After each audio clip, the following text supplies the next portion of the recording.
The shooting of Thompson has unleashed a wave of evil from members of the left. Thompson was not a criminal. He wasn't even an advocate of death, the way, for example, abortion or euthanasia advocates are. Thompson's great sin, according to these people, is that he was the head of a company that exists within a mixed private-public healthcare framework, and that he did his job, because that's how health insurance actually works. This feels like a pivotal moment in American history. It feels different from anything else I've seen in America previously, because this is Ben Shapiro doing his usual shtick of blaming the left for things he doesn't like happening in American society, the assassination of the United Healthcare CEO in this case. But what's really interesting is the comments that are completely roasting him from people on his own side of the political spectrum. The murder of the CEO seems to have united people in a way that we've never seen before. And I actually wonder if we could be seeing an end of that dramatic political polarization we've seen in America, because Americans are really fucking united about this. This person says, this is the most united the country has been since 9/11. Clearly not just the left. Benny, this is a non-partisan issue. Please stop trying to constantly divide our country. This isn't a left versus right issue. It's the working class versus the wealthy, and that's probably why you're trying to pretend it's something it's not. This has to be the first time I'm seeing Ben get cooked by his own comment section. Ben is pissed because bipartisan agreement is bad for his business model. So we're so used to seeing this left-right divide in America. But what this comment section suggests is that people are waking up to the fact that it's actually an up versus down divide. I saw somebody saying the other day in reference to the Democrats' election campaign, Beyonce's not going to pay my rent. People are looking at left and right and seeing that the enemy actually is the oligarchs. It's the Elon Musks. It's the people who own the media. It's people who are supporting left and right who are, as some of these comments say, fueling division. But actually, it's not their fellow Americans. It's not the person next door who might have a Trump flag up or might have a Harris flag up. And you may disagree with them politically, but actually you have much more in common than you do with people who are pulling the strings and running the country. I'm really fascinated to see where this is going to go, because I've never seen this kind of populism that is taking aim against the people at the top of the hierarchy, but uniting left and right. Really fascinating. Y'all, we are on the verge of class consciousness in America. This is something I have been hoping for, dreaming of for years. I am sick, but I got out of bed and put on my guillotine earrings just to film this video. Is the United Healthcare CEO getting murked going to be the thing that finally unites us? One of the things I've said from the get-go about Trumpers is how they are voting for their own oppression. Glamorizing, supporting, voting for billionaires. Not just Trump and Muskie, but other super rich folks on the right in politics. CEOs who become senators. And that's been so frustrating to watch, because I don't disagree that folks on the right have some very legitimate, serious gripes. Things in America are not how they should be. Everybody in the working class is getting squeezed.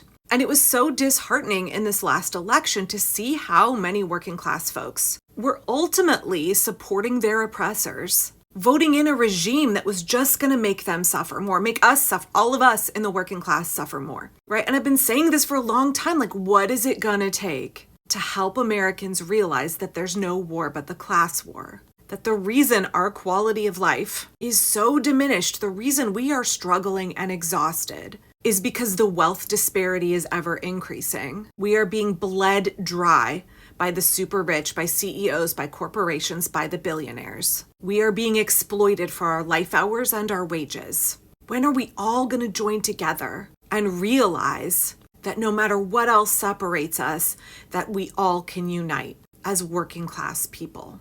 And I'll be real honest, folks on the left also fail to understand this, right? I've said in a number of videos, like, we are going to have to work with working class folks on the right. How can we possibly do that when the divide is so huge? And maybe this is the thing. Maybe this is the thing that unites us, that bridges the divide. There is not a single American who is not getting royally fucked by the healthcare system, who has not had claims denied, been unable to access necessary healthcare, watched loved ones suffer and die because they were denied access to healthcare. There is not a single one of us who has not personally experienced or been 1 degree of separation away from someone who is bankrupted by the American healthcare system. In fact, the number one cause of bankruptcy in the US is medical bills.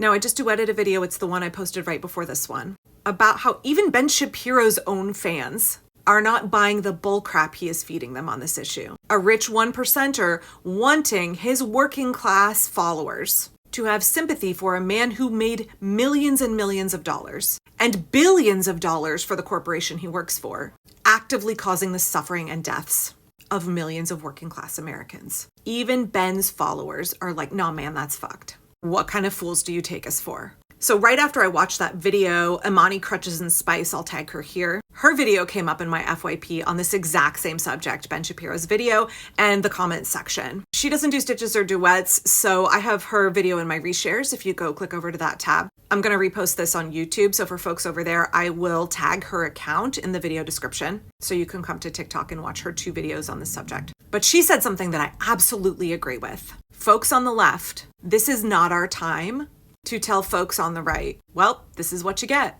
You made your bed, now lie in it. No, that's not what's happening here. We cannot continue to make a perpetual enemy of folks on the other end of the political spectrum. Yes, there's racism, there's transphobia, stripping away of women's rights, all of that stuff happening on the right. But what I have said in every single video I have talked about on this subject is that ultimately folks who voted for Trump voted to make every working class person in America suffer more. And I have said that in every video because my hope is that those folks will realize, they will wake up to the realization that that is what they have done and they will start to work to fix it. And I think like this is the moment. This is the moment where they are starting to wake up and realize we have been supporting our own oppressor. We have not fully realized who the enemy actually is. We all want a better quality of life. That is something I think people on the left fail to understand about people on the right. The folks who voted for Trump, a significant portion of them are on Medicaid. Guess who holds the largest share of Medicaid contracts? United Healthcare. Folks on the right are being squeezed by the same system that is squeezing us. They are experiencing the rising cost of basic necessities. They are working longer hours, seeing their bills go up, but maybe failing to understand that the cause is not the Democratic administration. It's the skyrocketing, record-breaking profits of corporations that have used the political climate of the last 4-8 years to increase the wealth disparity and to see how many more pennies they can squeeze out of us. Record-breaking profits by corporations, while we all get worn down further and further and further, no matter which side of the political spectrum that we're on. Now, obviously, I'm not advocating for violence, but I think it's important to look at what has happened. In permaculture, we say, produce no waste. Everything, the good, the bad, the ugly, are all situations we can use to learn, to analyze, to strategize, and to do better with. So is the CEO of United Healthcare getting something we can use to help us develop that class consciousness, build working class solidarity, set aside all of our differences and legitimate grievances in order to overthrow our oppressors? Because how it looks right now is that America is turning into an oligarchy. The billionaires who've been fucking us, all running the government. They're about to all be sitting in the White House and in the cabinet. And they will continue to attempt to obfuscate, to make the American people, the folks on the right who voted for them, believe that those billionaires in charge are not actually the source of our oppression. They'll continue to lie and deceive, scapegoat vulnerable groups. But we have this moment right now where folks on the right are starting to see through that bullshit messaging. Maybe the scales are fallen from their eyes. So like Imani said, and I heartily agree, this is not the moment for scolding and I told you so. This is not the moment for purity politics from the left. This is the moment to acknowledge we have a shared oppressor and we can work together to create the free and fair and just society. A society for the working class. A society without being continually bled near dry. They keep just enough in us that we can still drag ourselves to work.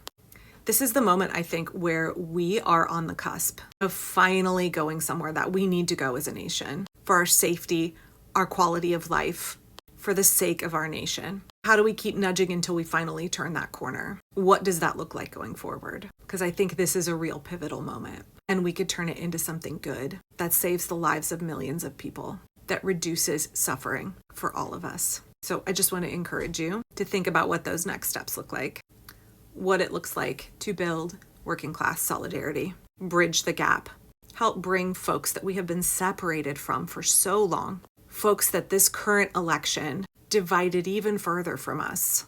How do we think in a restorative way? In permaculture, we would say a regenerative way, not a punitive way. If what we ultimately want is reconciliation with folks on the other side of the aisle, it's really more like a chasm or an abyss, but on the other side, reconciliation, unification, class consciousness, and solidarity. What does that look like? This is the most optimistic I have felt. And I don't know about you, but this is the most optimistic I have felt in quite a long time.